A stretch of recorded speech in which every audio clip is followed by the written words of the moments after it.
in the night, your heart fills with dread. Probably a murderer who wants you dead.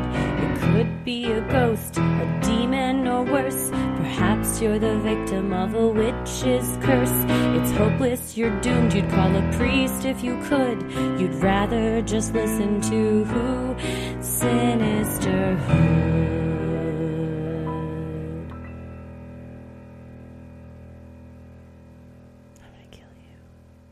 Hello and welcome to another edition of Freaky Friday, where we tell your odd but true stories. It is Friday, September 20th, 2024, and just rocketing by this year. Right? Just going for it.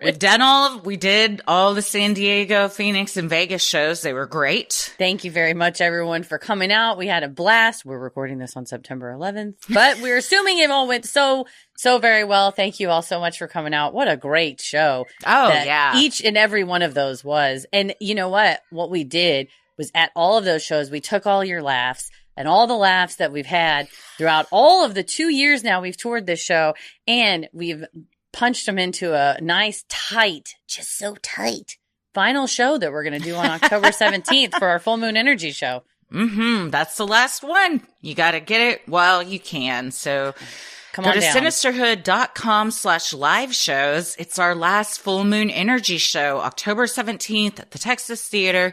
It's everything you love about the show, but it's all centered around the moon.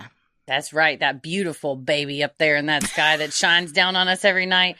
And we've got some tricks up our sleeves, some surprises, but ultimately it's going to be a banger of a hometown show. They always are. The Texas Theater is probably the best place in Dallas for us to do this because it's got a big ass screen, and y'all about to see our slideshow that we made for this show. So we can't wait. So yeah, like Christy said, go to sinisterhood.com. God, that screen is big. It's I just humongous. remembered how big that screen is. It's so big. If you want to know how big the screen is, watch our 2022 special live at the Texas Theater. You can watch it on Patreon. It's included on Patreon if you're in the $5 tier and up. And you can see the poorly photoshopped images that we like that I make are... I'm sorry. That ghost was very real. There's a ghost in the Texas Theater that we captured on image, but you can see how it's probably 50 times as tall as we are. So it's excellent. We love it. Yeah. And, haunted Texas Theater. It's a spooky old theater where they caught Lee Harvey Oswald. So October 17th, the Hunter's Full Moon. Be there or perish. It's high stakes, this one, because you're going to burst into flames if you're not there. So hope to see you. Well, in the meantime, I'm Christy. I'm Heather. And let's get freaky. This first one is from Ellie, and it is called Walmart Child Bride. Hey ladies, I'm a longtime listener, first-time Freaky Friday submitter. You are my absolute favorite to listen to, and I saw you live in Milwaukee this past spring. I always mean to write in, since I have some wild stories, but your first episode on Ken Rex McElroy and the mention of Missouri reminded me of an experience I had as a young teenager on a family trip to Branson, Missouri. When I was about 13, my family and I went on a road trip to Branson, Missouri. After a long 8-hour drive in our minivan with my parents and my 3 brothers, we finally made it to the closest Walmart to where we were staying. Whenever we travel, we always stop to get groceries for the week and our special vacation cereal. My mom was not a fan of having sugary cereal in the house regularly, so on vacation, we each got to pick a box of our own. Anyway, the 6 of us made our way into the store, and my parents gave us all something to look for and grab for the cart to make the trip go faster. Why else have 4 kids? We gathered all of the things we were tasked to get and piled it into the cart. As a family, we went over to the cereal aisle. My brothers and I were strategic in our cereal planning. No repeat cereals, only family-sized boxes or bags, and no cereals that were too similar in flavor. Thinking about our passion for cereal 10 years later makes me giggle. It was the 6 of us in this aisle, and one other guy who I had seen around the store while we were shopping. He looked like an older teenager, maybe in his early 20s, and I specifically remember him commenting on how full our grocery cart was. None of us thought anything of it, as there were bigger, sugary issues at hand. Once my cereal was selected, and I'd had enough of my brother's, I asked my mom if I could look at the clothes section to see if they had anything cute. Naturally, she said yes, as she had no issues letting us wander by ourselves. I found my way to the clothes section and was looking at the classic 2014 style staples, skater dresses and skirts, tank tops with Starbucks logos, mustaches, or Batman symbols, and my favorite, those stretchy maxi sundresses with the giant florals, off-the-shoulder sleeves, and waffle-textured tops. I hope I painted a picture. I was looking at one of the aforementioned sundresses that had some cool ombre tie-dye going on when I felt someone watching from behind me. Thinking it was a brother, I turned around ready to shoo him away. But I was met with a young man from the cereal aisle. I was a bit startled to see him peering around a clothing rack. "That dress would look really nice on you," he said to me, stepping closer. I laughed it off and said something along the lines of, "Oh, thanks." "I noticed you were with your family earlier. Where'd they go?" he asked. I told him I stepped away, but they were around. He then proceeded to tell me how pretty I was and told me about how his aunt was the manager of the store and I should go with him to meet her. I politely declined. I didn't know if he was trying to impress me with that, and if he was, I literally did not care that his aunt was the manager. He then asked me how old I was, and I told him I was 13. There was a bit of surprise on his face, but he didn't miss a beat. "Oh, wow, I thought you were around my age," he said. "And how old are you?" I asked. He replied, 19. "You must be so mature for your age. My aunt would love to meet you. She's the manager here. Let's go find her." Now, this whole interaction seemed benign to me up until this point. I am pretty notorious for being clueless, even in my adulthood. I just tend to assume the best in people. The second he said he was 19, though, I was uncomfortable. He was 6 years older than me, and why did he want me to meet his aunt so bad? I don't remember what I said in response, but thankfully my older brother came and found me to tell me we were leaving. Saved by the older brother. When I told my mom, she did mention how in Missouri, that age difference isn't that crazy, and how girls around my age can, and have, gotten married. Maybe he wanted to see if I was wife material. I brushed it off as an unfortunate flirting encounter and went on with my life. However, when I tell this story, my friends say it sounds like he could have been a pedophile or a human trafficker.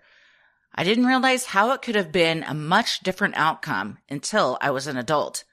I'm thankful my brother showed up when he did. Whatever way you cut it, that man had no business talking to a girl so young. So what do you think? Was he shopping for a child bride at Walmart? Was he a human trafficker? Or was he just some awkward guy trying to flirt with me? Thanks for taking the time to read this. You guys rock. I have plenty of stories to share, including my dorm room ghost, my college stalker, a disgusting prank phone call, and a silly made-up cryptid my brothers and I created. I've attached a photo of me at 13 to show just how young I really was at the time. Braces, Dr. Seuss Converse, and all. Keep it creepy, Ellie. To quote the great Stanley Hudson, "That little girl is a child, and I don't want you sniffing around her no more this afternoon." For real, though. I don't think it might have been a pedophile. I think it was. Yeah. It was, perhaps he was 19 at least. Perhaps he was older. Who knows? But I think he was trying to bang himself a middle schooler. Oh, yeah. I would agree. I think saying, come with me, it's the aunt. Never let him take you to a second location. Right? I mean, and you go, "Oh, my aunt's a manager. Let me just take you back into this office." "Oh, she's not here. That's crazy." Locks office door. Yeah, that is wildly inappropriate to approach a little kid. And it's like you go up and go, "That dress will look nice on you," in your braces and your Converse with Dr. Seuss on them. And the second she's like, "I'm actually in 7th grade," the answer is not, "You seem so mature for your age," because then you are the creep in the bushes. Instead, it's, "Oh my gosh, I am so sorry. You should probably go find your family. I apologize. This is embarrassing." But not being like, "Oh, well, you want to come see the back office of this Walmart?" Like, that's going to make her go like, "His aunt was a Walmart manager. He might as well have been Justin Bieber." It's like, no, dumbass. The picture Ellie sent, you look like a very average 13-year-old, very young. I would never look at a kid like that and think, oh, they're probably like in college. No, yeah, maybe she's my age. She's graduated. Like, no, it's one of those where it's like, he knew that the answer was between, you know, 11 and 15 probably, and was happy with that. So yeah, that is, it's one of those things where you're glad that your sibling pops up right when they do. And you're like, oh, thank God, get me out of here. So good for you, Ellie. And also that cereal plan. So choice. Yeah. You guys were so strategic. I love it. Power in numbers. You know, it takes a village. You get together, you create a plan. How can we maximize our cereal week? It makes so much more sense, too, than to just be like, well, I just want Apple Jacks, so whatever you guys want. But it's like, well, if we can all figure it out, then we all get more cereal. And that's the kind of cooperative living that I'm hoping we're all going to take in with us into this next era of our lives. For sure.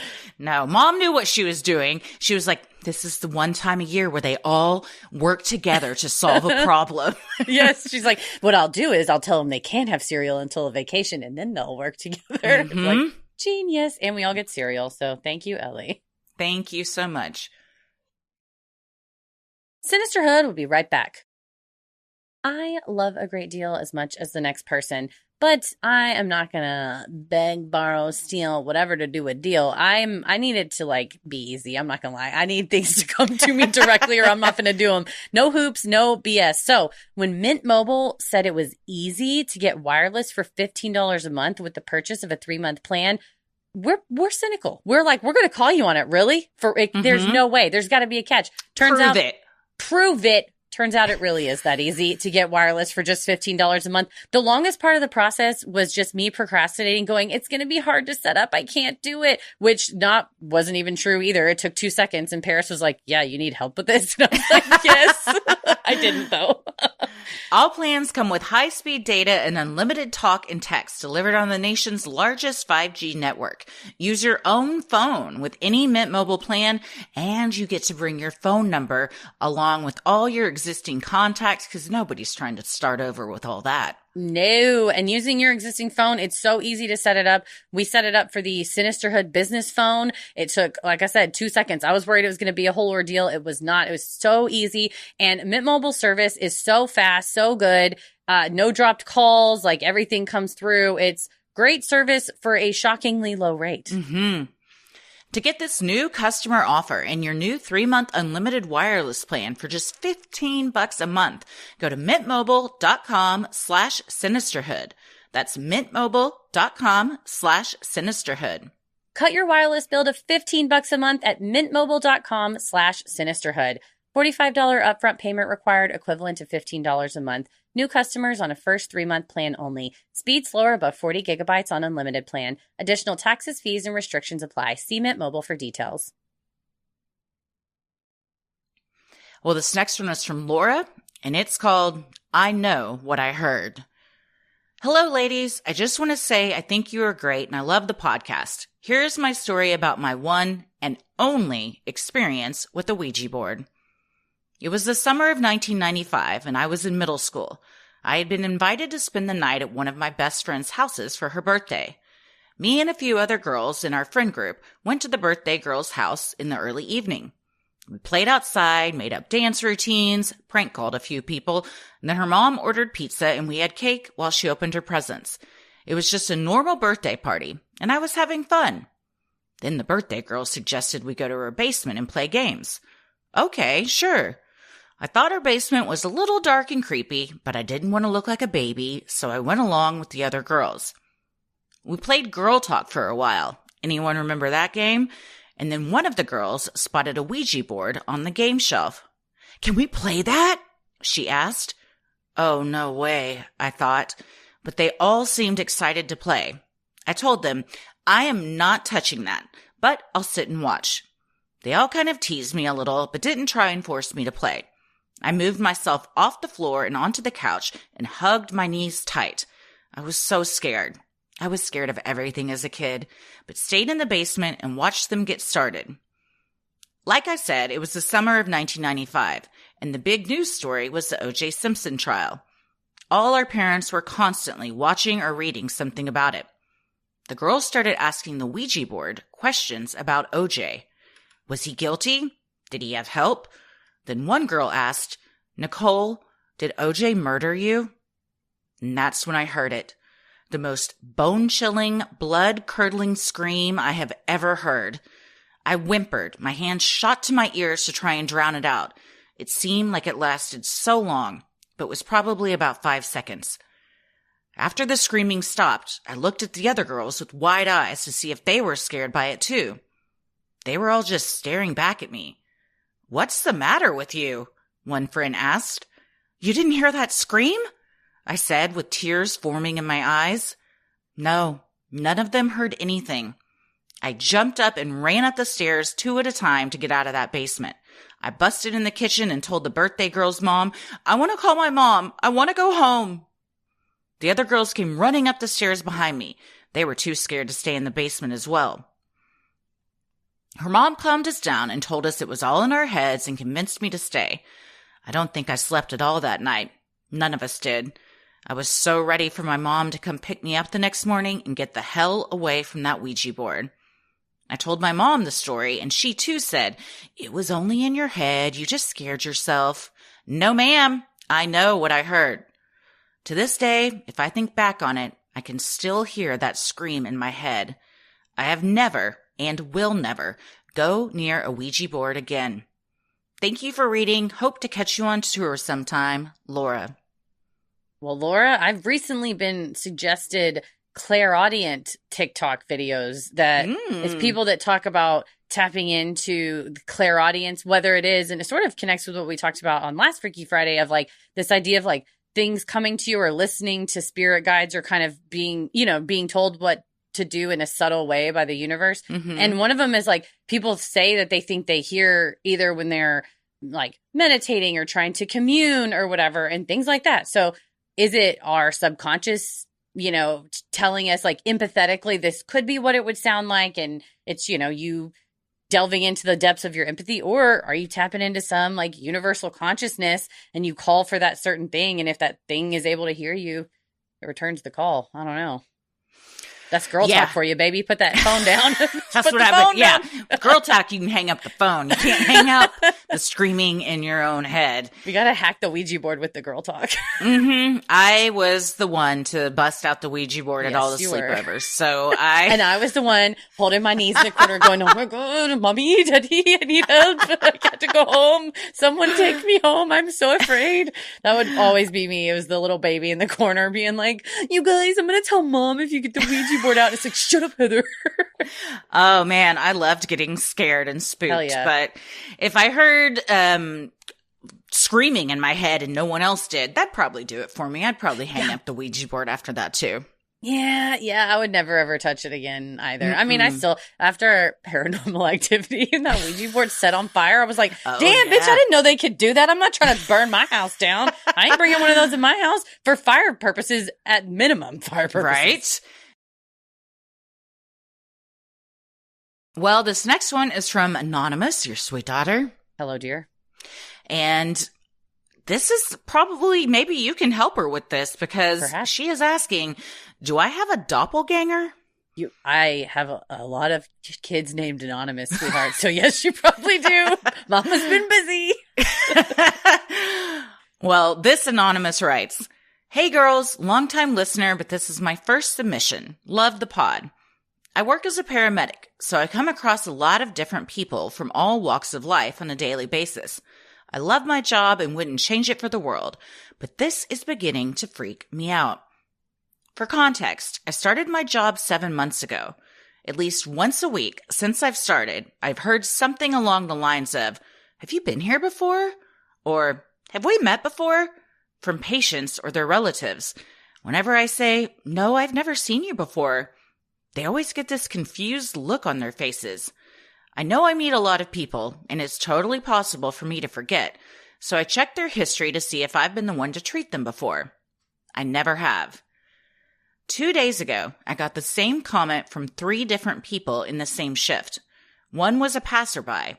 He said to me, oh my God, it's you again. When I told him I'd never met him before, he looked confused and said, you have a double out there somewhere then. It's happened so often I've even asked my mom if I had a twin I was separated from at birth. I didn't. I've asked people I work with if they can think of anyone people might be getting me confused with. No one has any idea. And even if there was, what are the odds we attend the same patients on a regular basis or come across the same people on the street? I work in London. It's huge. Bear in mind, I can't think of a time I've ever had this happen outside of my job. Even people I work with have noticed how often I get these comments. Every time it happens, I update the family group chat, and my sister isn't sure how I haven't had a full-blown identity crisis yet.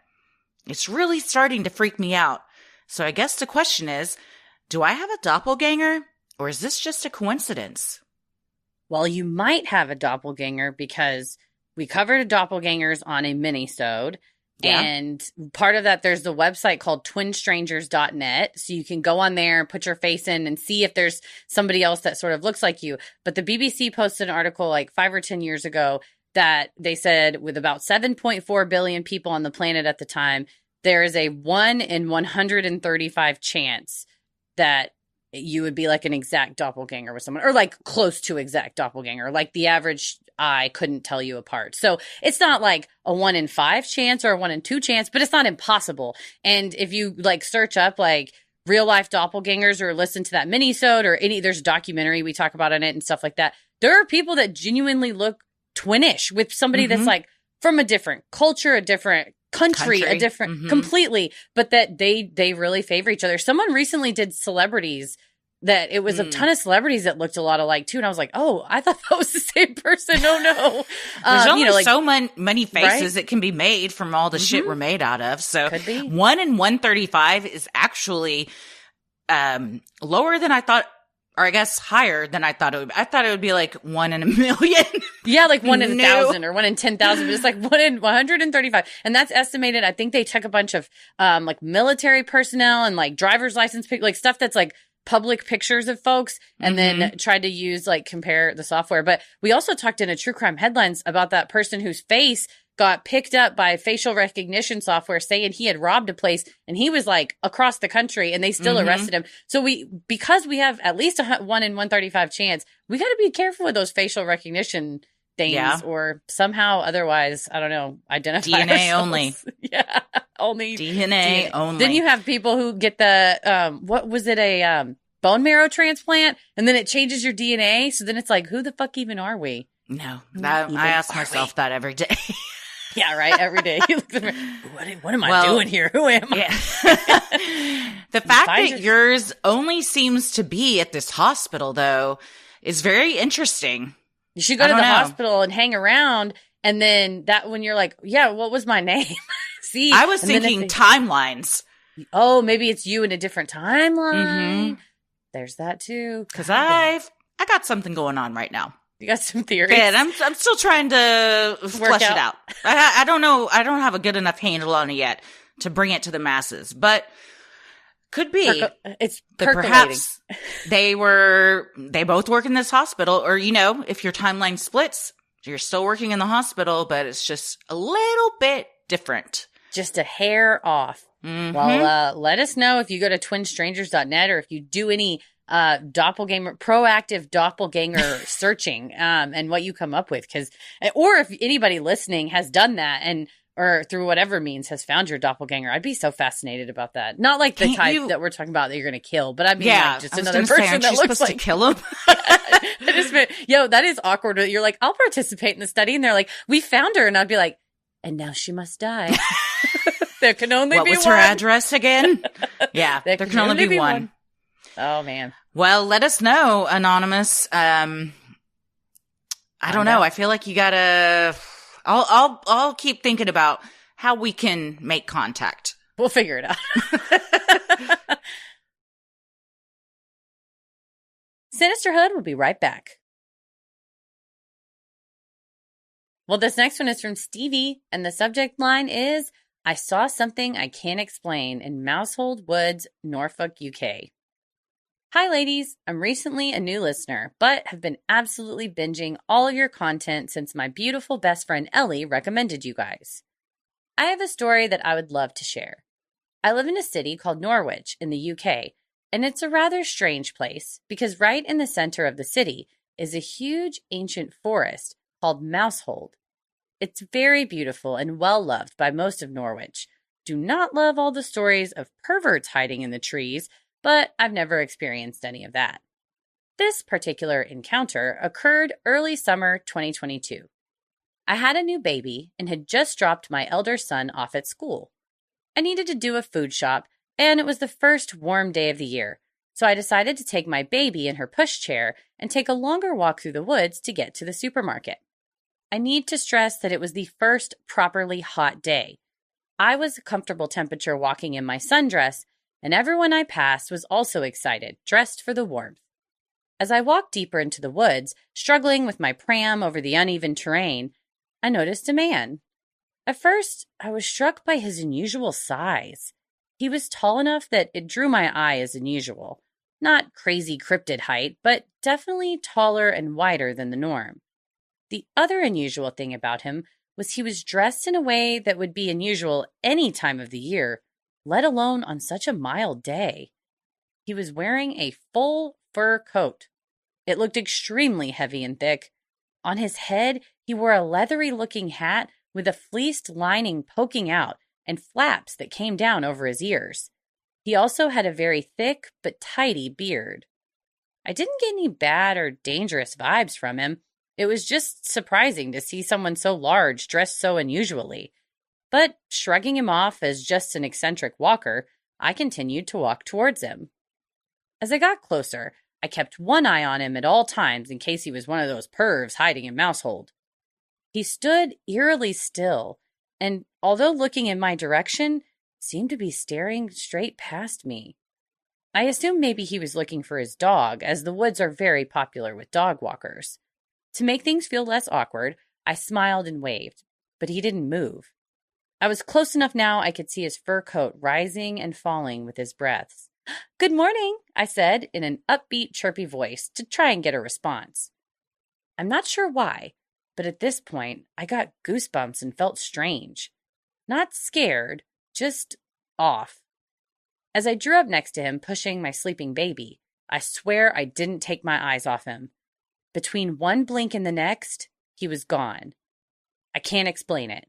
No puff of smoke or shimmering out of focus, just gone. In my head, I kept trying to make it possible. Could he have hidden behind a tree or run off? But he was huge, and I was so close to him, there was no way. The first thing I did was voice note my friends to try and dissect what I saw. Looking back, I'm surprised I didn't run off, but I still didn't feel scared. At no point in this interaction did I feel me or my baby was in danger, so I just kept walking and did my shopping. I walked back the same way and didn't see anything else. I've not seen him since.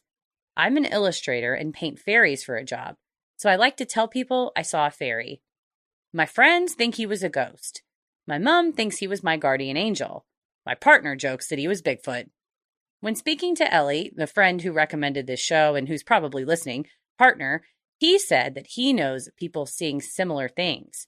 A strangely large man with a beard and furred clothing. But they talk about this man carrying a club and being scary. As far as I remember, this guy had no club, and I don't think I would have felt calm if he had. Still, weird that there are similar stories out there. Love this podcast. Love how kind and inclusive you guys are with your language, care, and respect for the people in your stories. Well, this kind of is what I'm percolating on. What Hagrid? It could be Hagrid, or it's a timeline glitch, and he's just there, and we're all existing at the same time in the same place. And seeing through the layers. Yeah, sometimes it's just like if you're turning a TV and it's just static, and then all of a sudden you get to like a glimpse of a picture. Mm-hmm. That's what I kind of feel like. That's what it feels like. I think we talked about it before, maybe, the episode of Doctor Who where they have like the Cybermen.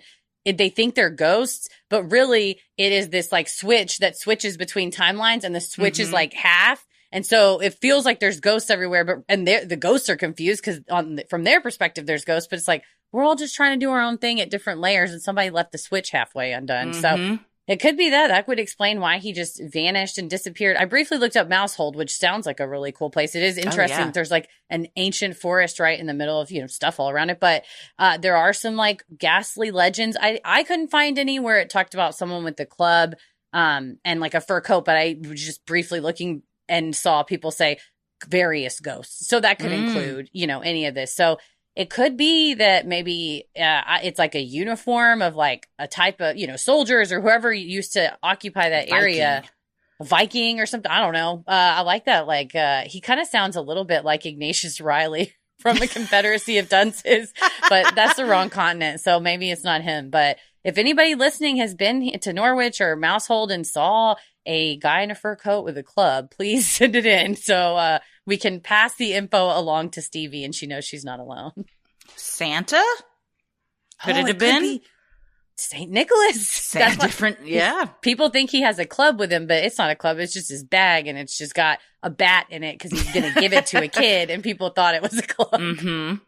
I just now realized, and I've read this story several times now, that when Stevie talked about the perverts in the trees, why did I think she meant up in the trees? Not hiding? Like behind. You mean they climbed it? Like up in the branches. And then I imagine like a drop bear. They would just drop down on you. But it probably makes more sense they're hiding behind a tree with their wiener out. They're up in the tree and they've got a net and they drop it. No, I think it's more hiding behind the tree. But it's like, why y'all perverts got to go in our forest and ruin it for everybody? Maybe the guy in the fur coat walking around the club is keeping the perverts at bay. Maybe. Well, thank you, Stevie. Yeah. This next one is from Sierra with the subject line, Almost Chainsaw Massacred. The year is 2003. It's Friday, and the newest Texas Chainsaw Massacre movie is out for rental at Blockbuster. On Fridays, my stepdad would stop on his way home and grab movies for all of us to watch together over the weekend. He liked horror movies. I blame him for at least part of my obsession with the macabre. Me, 11 at the time, my sister Bree, who was 9, my stepdad and mom watched the movie that evening after dinner in the living room. Now, if you don't remember, this is the movie with Jessica Biel in it. And at the end of the movie, it reads that the man who was the killer was never found. Me and my sister looked at each other, horrified. We asked my stepdad if that was true because he was the smartest person we knew, and he said, "Yup." We left for the kitchen to grab snacks and drinks before retreating to my bedroom for the rest of the night. We were shook about the movie. Bree went off into the bedroom and was lounging on the futon before I came in with my snacks and went to shut the door. I was facing her, discussing the movie and how horrifying it was, when the look on her face was of complete and utter horror. Before I could even turn around, all I heard was the roaring sound of a chainsaw in my ear. Bree screamed at the top of her lungs, and I just collapsed on the floor in a puddle of my own piss. At 11, I accepted that my fate was to die, and I laid there and accepted it. Between absolutely howling laughter, my stepdad asked me if I was okay, at which point I started laughing and replied, "Yeah, I just peed my pants." I still lay there. I could not move. My body was frozen. My sister asked what he was using to make the chainsaw sound. It was a toy from my brother's room. My stepdad was full of pranks, but that was the one time he got me good. One time he scared my brother's friends that were sleeping over so bad they all went home. He should have been a scare actor in a haunted house. His talents were wasted. Rest in peace, Jim. We lost him to a brain aneurysm last year, but I want his legacy, no matter how terrifying and effed up it was, to live on. I'm glad you have a good sense of humor. Just the immediate peeing of pants is so real, though. Yeah, dude, relatable. Just hit the floor, piss the pants, and then assess the situation. You're like, guess I'm changing out of these PJs. But yeah, I'm glad you took it in stride. And it sounds like he was doing it in good fun. He immediately showed that it was him. But I love that you have your love of the macabre that you inherited from him showing you when you're 11, Texas Chainsaw Massacre. I think we all relate to that too, of being like way too young to watch movies that we watched. Oh man, Tommy's got some stories. Oh, yeah, Blockbuster days were the days Mm-hmm. when you would just order pizza and just rent some movies and fucking hang out. Yeah. Walking around Blockbuster. If they did those movie deals and they're like, and it's a bucket of popcorn and a candy and a movie, I was like, oh my God, even though it was just like Act 2 microwave butter popcorn, but it still felt like it was like better because it was from special Blockbuster. treat. Yeah. Oh, I love it. Those memories. Well, thank you for sharing Jim with us, and we're sorry you lost him, but it sounds like his terrifying legacy definitely lives on with you. Maybe you can pull a prank on your brothers and sister to kind of bring back some of the memories. Sinisterhood will be right back. This last one is from Jay, and the subject line is either the worst lucid dream ever or an alien abduction. And he writes, "Howdy from Ontario. Thanks for everything you guys do with the podcast. I just started listening this year, and I'm flying through both your main episodes and the Freaky Friday selection. You guys make the monotony of a desk job way more exciting. I was inspired to send in this story after listening to the story about the friendly streetlight alien companion in episode 74 of Freaky Friday. I wanted to start by saying that story reminded me of old folk tales about the will-o'-the-wisps. The juvenile, happy feeling could be attributed to a fae spirit that was simply curious. To me, it could make a lot of sense that fae folks were just how aliens were interpreted back in the day. My fiance and I potentially ran into something similar in a campground we stayed at while on a road trip through Wisconsin this past year. However, that's a far more boring story, but one I can tell you if you're interested. Anyway, the following is the story I wanted to share. If you have any ideas about what this could be, please let me know. I'm 50-50 on whether this was a lucid nightmare or something that could have happened in some kind of physical or spiritual way. But I'll stop babbling and let's get into it. At the time, I was living in a student house in a university town in Ontario, Canada. For privacy reasons, I'm not going to specify exactly where, as it doesn't matter for the story. My bedroom was a small room on the second floor of the house, with a small window facing a small parquet. It was a relatively normal night for me, chillin', watching Netflix before going to sleep. I have no idea how long I had been sleeping, but I awoke to a bluish-white light coming through the blinds of my bedroom window. It wasn't pulsing or flashing, and it was much, much brighter than the regular light that normally comes into my room, from either the street lights on the other side of the parquet or from the moon. This made me curious, so I got up from my bed and went toward the window. Even before I pulled the string to lift the blinds, the light was so bright that it was hard to look directly at it. As I lifted the blinds, a warming, calming sensation spread all throughout my body. I could no longer look away from the window, however. The light was so bright that I couldn't make out any discernible source of the light, let alone any shape or form. This didn't last more than a minute or two before my vision started to blur, and I must have passed out because my memory goes blank after this point. The next thing I'm aware of is regaining consciousness in a weird, unfamiliar location. I'm lying on a bed-like table, the whole thing lifted at a slight incline. It's cold and hard, more like a metal frame than any sort of other bed. All around me is what I can only describe as a curtain-like covering that encircles the entire bed, as well as the space on what would be the ceiling above me. This curtain obscures any vision of the area outside of the bed. It's dark gray in color and billows and moves in a strange way, more like rippling water than fabric. Being in an unfamiliar environment scares me, so I attempt to sit up. This is when I realize that my body has been entirely immobilized. Each time I attempt to sit up, a tingling nerve sensation runs up and down my spine. I then attempt to lift my arms and legs, but they're stuck as well. However, the sensation that I feel now is entirely different. Instead of a nerve-like sensation, it feels like a barbed pin is sticking into my elbows, wrists, knees, and ankles. The only way I can describe the sensation was the pulling feeling experienced when you accidentally get a fish hook caught in your finger, the barbs of the fish hook making it incredibly painful to pull away from the hook. I try and look around to see the rest of my surroundings or to see if there's any gap in the curtain.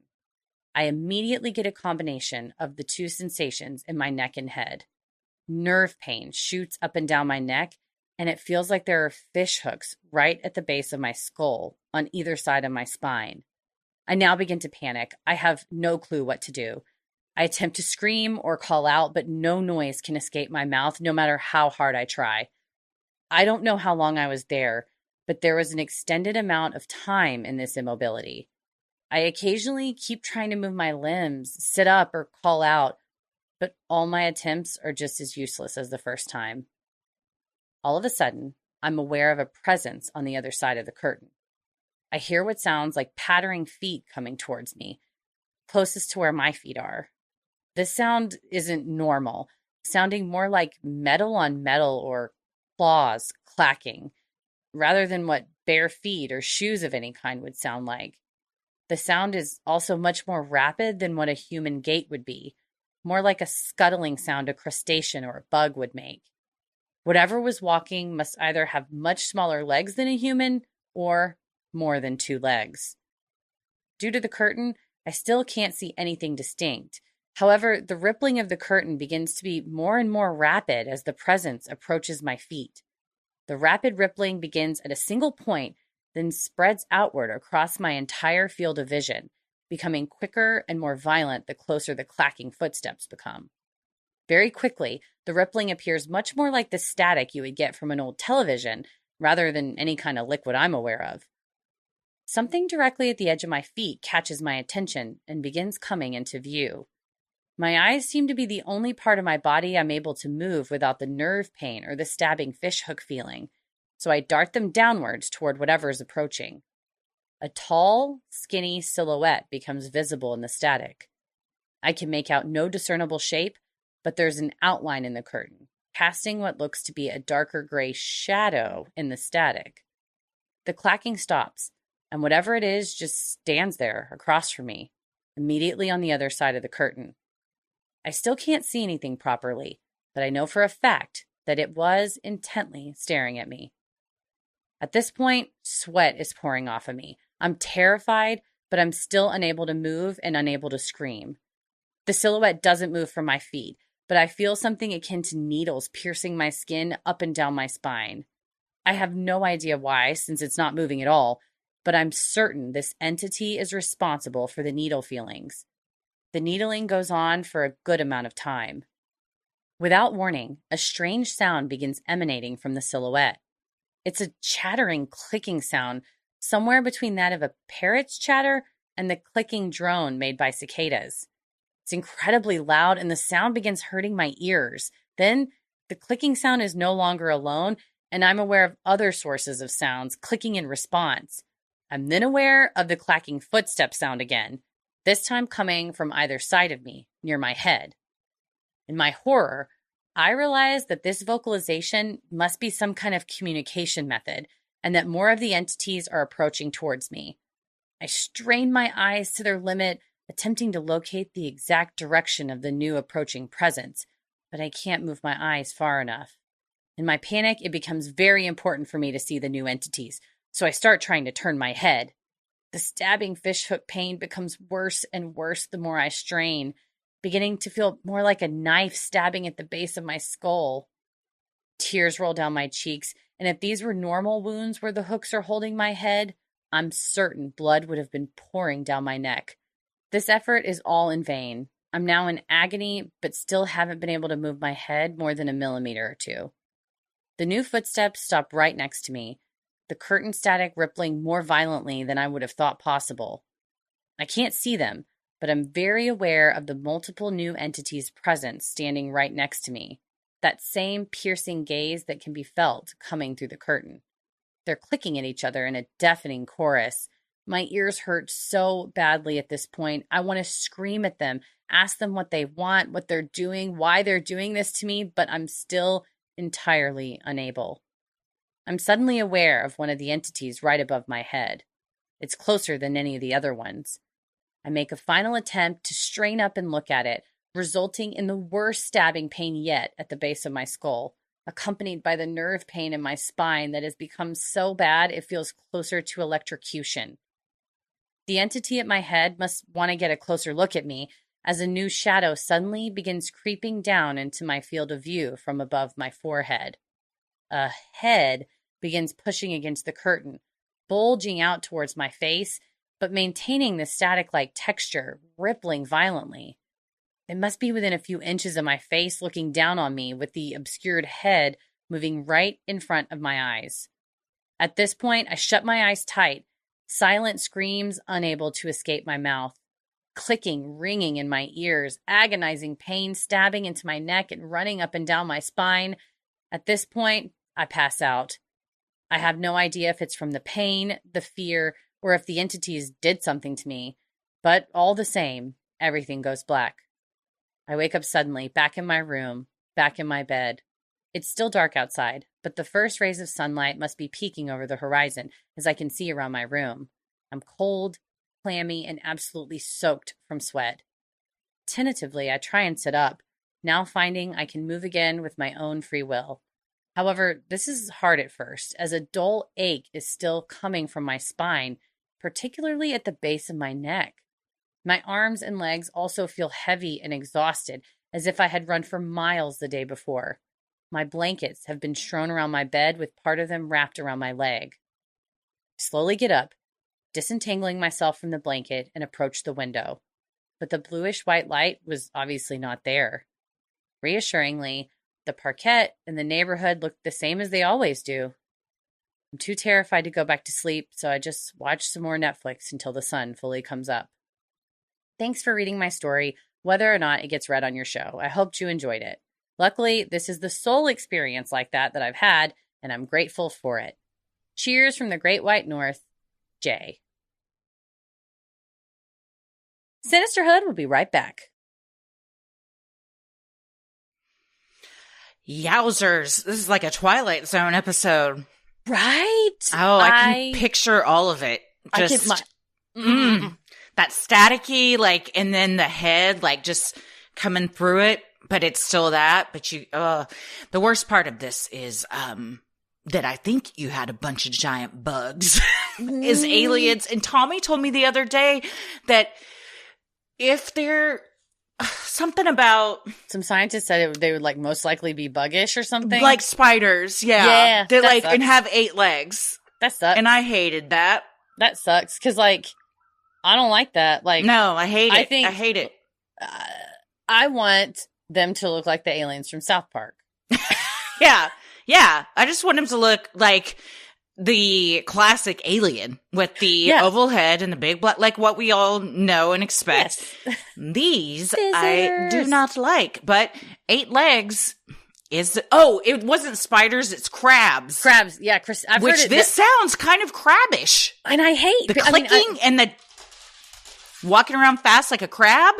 On the one hand, horrifying to have giant crabs that are so big they could stand next to the bed of you. On the other hand, think of the meat, baby. Those legs. Think of that crab legs. Dipping it in butter. But on the for real side, it does bum me out when I hear people have like extraterrestrial or like whatever encounters. And then it's like, and they were giant bugs or giant. Like there was a lot of scuttling. And I'm like, nope, surely you made that up. Surely that was all imagination and it's not really aliens. But that is, Jay said he's 50-50 on whether it was just a really gnarly lucid dream or some sort of crossing between, like we were saying earlier, are we going through a different dimension? Because now all the government people that we're talking about, aliens and unidentified, whatever they're calling them now, not UFOs, UAPs and they're now becoming more comfortable using the term interdimensional beings versus, so it is this idea of like crossing between dimensions versus extraterrestrial, like they're on a planet somewhere, like you said, like we're all like here already at just like different levels of the apartment building or just whatever it is. Different channels. Yeah, we're all tuned to different channels. That's why it's all staticky and you're coming through. I don't subscribe to that streaming network, so don't come for me. Also, I can take down crab legs like nobody you've ever seen. So just give me one of those little bitty little thingies and then like a thing of butter. I'll take them all down. So good. Yeah, they're going to be like, our family, no.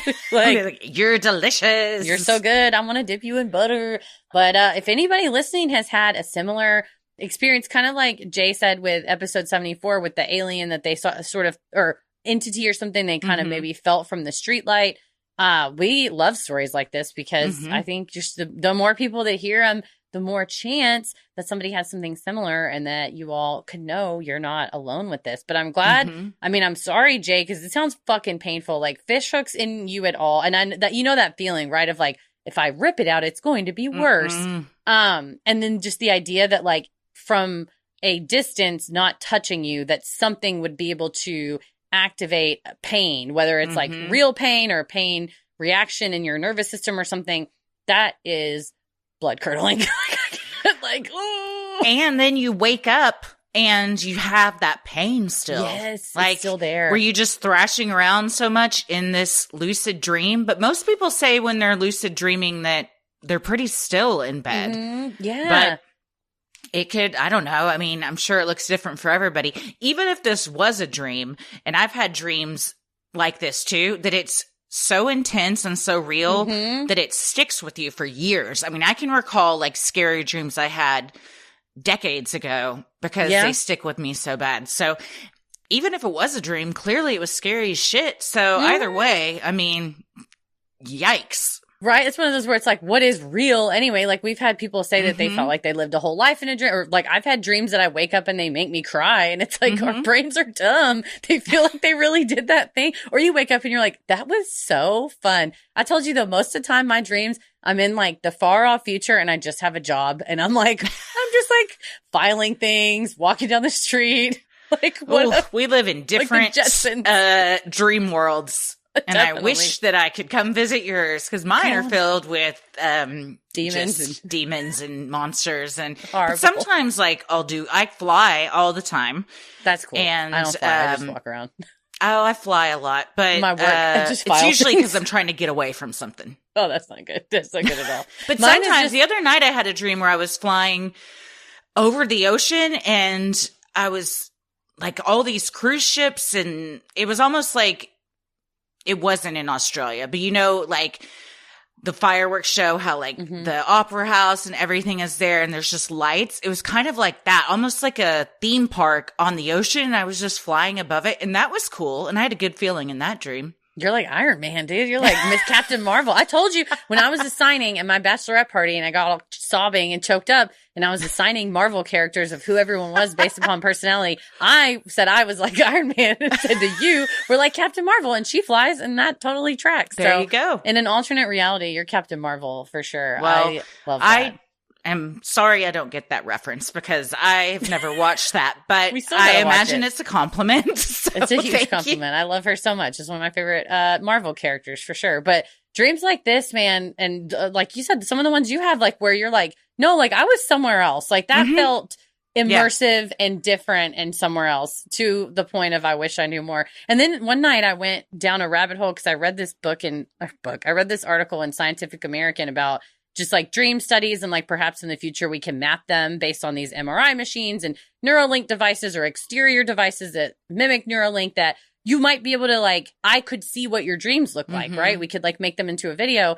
But then like we have that technology, but then on the, why do we have dreams? What are they? It's like, we don't know. A lot of theories out there. And I'm like, oh, cool. Oh man, I apologize for whoever who's gonna get to see what my dreams look like, because they are gnarly. They're like, ma'am, we can't show these to other people. This is disturbing content. I get it. Please don't. I fucking know. Mine they just erase because it's fucking boring. They're like, she's like filing it. Although sometimes I'll just be working or looking out a window and then something crazy will happen in the sky and I'm like, that's crazy. I wonder what's gonna happen.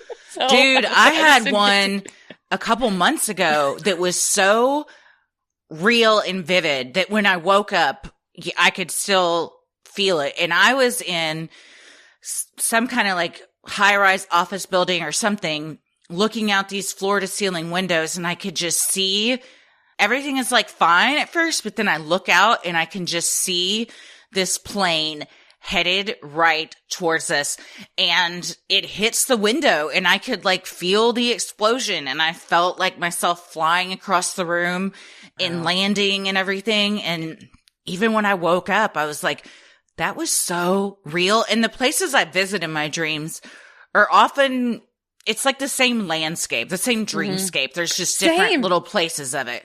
That's right. That's how I feel. There'll be times that I'm like walking down the street and I'm like, oh, that office building that I work in is over there. Or like the place that that bridge that I've crossed before in this dream is over there. So there are times that I'll like come back to the same place and it's weird. I don't know, man. If anybody listening, you're like a dream expert or something, or you know a dream expert, we got to do like sometimes we have interview shows where we'll have like a bonus episode. Man, if we could find some lucid dreaming experts or some just like dream interpretation experts, we got to do some interviews on that, because I am fascinated by it. But also anybody who's had this like fish hook experience or the crustaceans scuttling around you or whatever, please send them in so that Jay knows he is not alone. And thank you, Jay, so much for taking the time to so beautifully write your experience, because that is a lot of pain for you to be conjuring up and writing. So thank you very much. Yes, thank you. It was very well written, and I mean, I could picture all of it, and it sounds terrifying. So yeah.